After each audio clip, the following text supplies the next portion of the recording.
by Jane Austen, Volume 3, Chapter 15.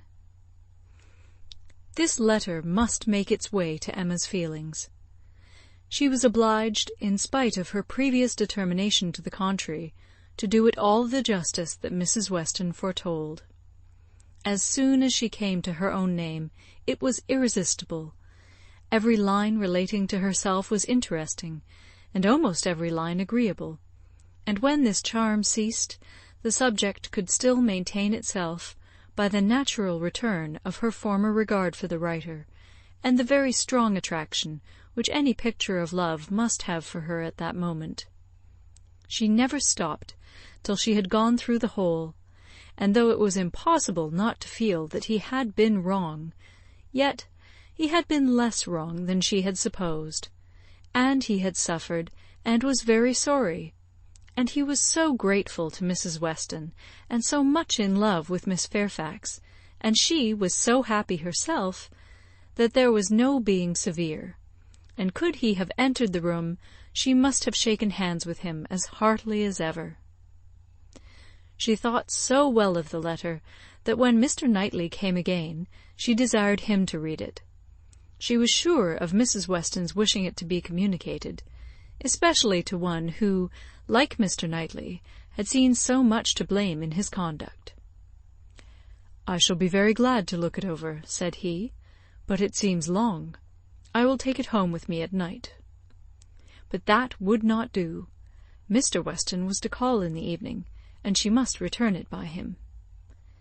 "I would rather be talking to you," he replied, "but as it seems a matter of justice, it shall be done." He began, stopping, however, almost directly to say, "Had I been offered the sight of one of this gentleman's letters to his mother-in-law a few months ago, Emma, it would not have been taken with such indifference." He proceeded a little farther, reading to himself, and then with a smile observed, "Humph! A fine complimentary opening. But it is his way. One man's style must not be the rule of another's. We will not be severe. It will be natural for me," he added shortly afterwards, "to speak my opinion aloud as I read. By doing it I shall feel that I am near you. It will not be so great a loss of time, but if you dislike it—" "Not at all. I should wish it." Mr. Knightley returned to his reading with greater alacrity. "He trifles here," said he, "as to the temptation. He knows he is wrong, and has nothing rational to urge. Bad. He ought not to have formed the engagement. His father's disposition. He is unjust, however, to his father.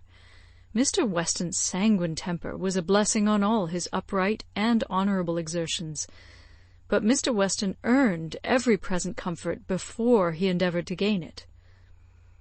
Very true, he did not come till Miss Fairfax was here."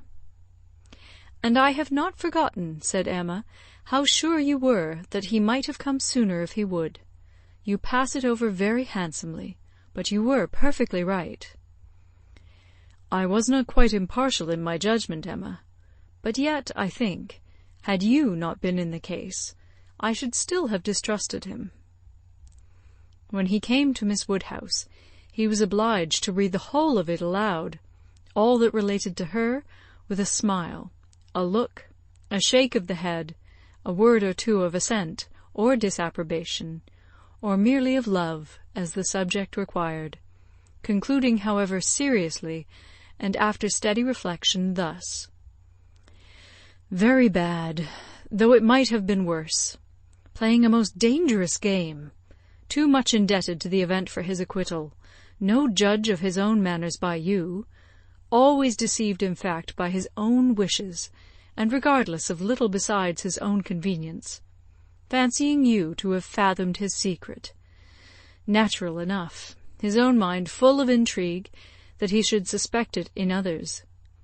Mystery, finesse, how they pervert the understanding. My Emma, does not everything serve to prove more and more the beauty of truth and sincerity in all our dealings with each other?" Emma agreed to it, and with a blush of sensibility on Harriet's account, which she could not give any sincere explanation of.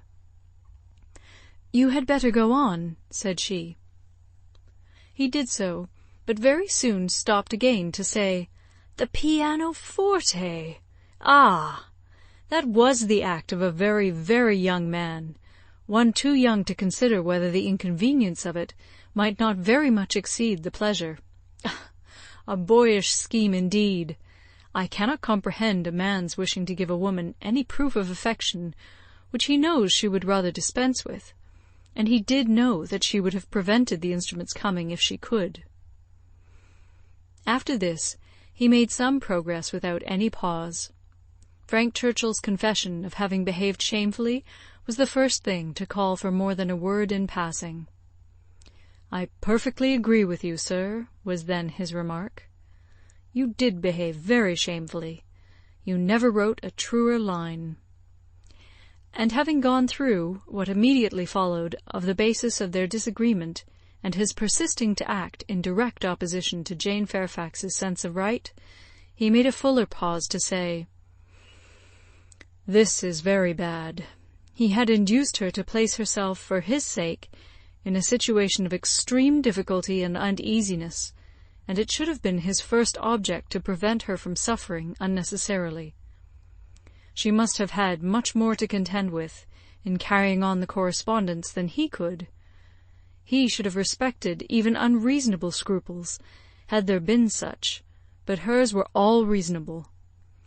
We must look to her one fault, and remember that she had done a wrong thing in consenting to the engagement, to bear that she should have been in such a state of punishment." Emma knew that he was now getting to the Box Hill party, and grew uncomfortable. Her own behaviour had been so very improper. She was deeply ashamed, and a little afraid of his next look. It was all read, however, steadily, attentively, and without the smallest remark, and, excepting one momentary glance at her, instantly withdrawn in the fear of giving pain, no remembrance of Box Hill seemed to exist. "There is no saying much for the delicacy of our good friends the Eltons," was his next observation. "His feelings are natural. What! Actually resolved to break with him entirely? She felt the engagement to be a source of repentance and misery to each. She dissolved it. What a view this gives of her sense of his behaviour! Well, he must be a most extraordinary— Nay, read on. You will find how very much he suffers." "I hope he does," replied Mr. Knightley coolly, and resuming the letter. "Smallridge! What does this mean? What is all this?" She had engaged to go as governess to Mrs. Smallridge's children, a dear friend of Mrs. Elton's, a neighbour of Maple Grove.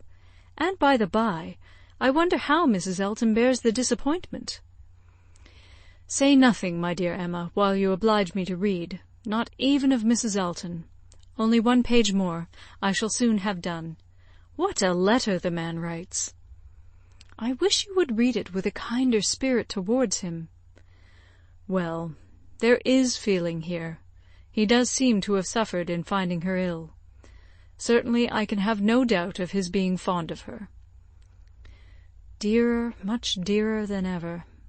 I hope he may long continue to feel all the value of such a reconciliation. He is a very liberal thanker with his thousands and tens of thousands. Happier than I deserve. Come, he knows himself there. Miss Woodhouse calls me the child of good fortune. Those were Miss Woodhouse's words, were they? And a fine ending. And there is the letter. The child of good fortune. That was your name for him, was it? You do not appear so well satisfied with his letter as I am. But still you must, at least I hope you must, think the better of him for it. I hope it does him some service with you. Yes, certainly it does. He has had great faults of inconsideration and thoughtlessness, and I am very much of his opinion in thinking him likely to be happier than he deserves. But still, as he is, beyond a doubt, really attached to Miss Fairfax, and will soon, it may be hoped, have the advantage of being constantly with her, I am very ready to believe his character will improve, and acquire from hers the steadiness and delicacy of principle that it wants. And now let me talk to you of something else. I have another person's interest at present so much at heart, that I cannot think any longer about Frank Churchill. Ever since I left you this morning, Emma, my mind has been hard at work on one subject." The subject followed. It was in plain, unaffected, gentlemanlike English, such as Mr. Knightley used even to the woman he was in love with, how to be able to ask her to marry him without attacking the happiness of her father. Emma's answer was ready at the first word. While her dear father lived, any change of condition must be impossible for her. She could never quit him. Part only of this answer, however, was admitted. The impossibility of quitting her father Mr. Knightley felt as strongly as herself, but the inadmissibility of any other change he could not agree to. He had been thinking it over most deeply, most intently. He had at first hoped to induce Mr. Woodhouse to remove with her to Donwell. He had wanted to believe it feasible, but his knowledge of Mr. Woodhouse would not suffer him to deceive himself long, and now he confessed his persuasion that such a transplantation would be a risk of her father's comfort, perhaps even of his life, which must not be hazarded. Mr. Woodhouse taken from Hartfield? No, he felt that it ought not to be attempted. But the plan which had arisen on the sacrifice of this, he trusted his dearest Emma would not find in any respect objectionable. It was, that he should be received at Hartfield, that so long as her father's happiness, in other words, his life, required Hartfield to continue her home, it should be his likewise. Of their all removing to Donwell, Emma had already had her own passing thoughts.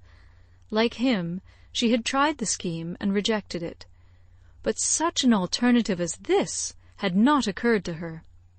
She was sensible of all the affection it evinced. She felt that, in quitting Donwell, he must be sacrificing a great deal of independence of hours and habits, that in living constantly with her father, and in no house of his own, there would be much, very much, to be borne with. She promised to think of it, and advised him to think of it more, but he was fully convinced that no reflection could alter his wishes or his opinion on the subject. He had given it, he could assure her, very long and calm consideration. He had been walking away from William Larkins the whole morning, to have his thoughts to himself. "Ah! There is one difficulty unprovided for," cried Emma. "I am sure William Larkins will not like it. You must get his consent before you ask mine." She promised, however, to think of it, and pretty nearly promised, moreover, to think of it with the intention of finding it a very good scheme. It is remarkable that Emma, in the many, very many points of view in which she was now beginning to consider Donwell Abbey, was never struck with any sense of injury to her nephew Henry, whose rights as heir expectant had formerly been so tenaciously regarded. Think she must of the possible difference to the poor little boy, and yet she only gave herself a saucy, conscious smile about it, and found amusement in detecting the real cause of that violent dislike of Mr. Knightley's marrying Jane Fairfax, or anybody else, which at the time she had wholly imputed to the amiable solicitude of the sister and the aunt. This proposal of his, this plan of marrying and continuing at Hartfield, the more she contemplated it, the more pleasing it became. His evils seemed to lessen, her own advantages to increase, their mutual good to outweigh every drawback.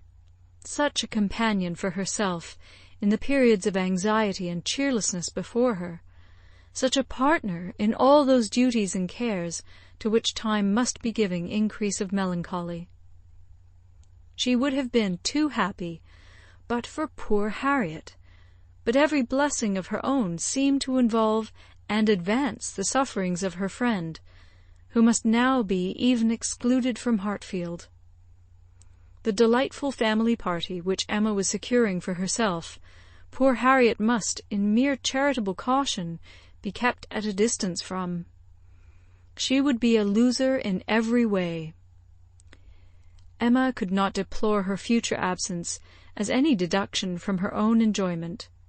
In such a party, Harriet would be rather a dead weight than otherwise, but for the poor girl herself, it seemed a peculiarly cruel necessity that was to be placing her in such a state of unmerited punishment. In time, of course, Mr. Knightley would be forgotten, that is, supplanted, but this could not be expected to happen very early. Mr. Knightley himself would be doing nothing to assist the cure, not like Mr. Elton. Mr. Knightley, always so kind, so feeling, so truly considerate for everybody, would never deserve to be less worshipped than now. And it really was too much to hope even of Harriet, that she could be in love with more than 3 men in 1 year. End of chapter 15. Recorded in Toronto, Ontario, by Moira Fogarty, January 2010.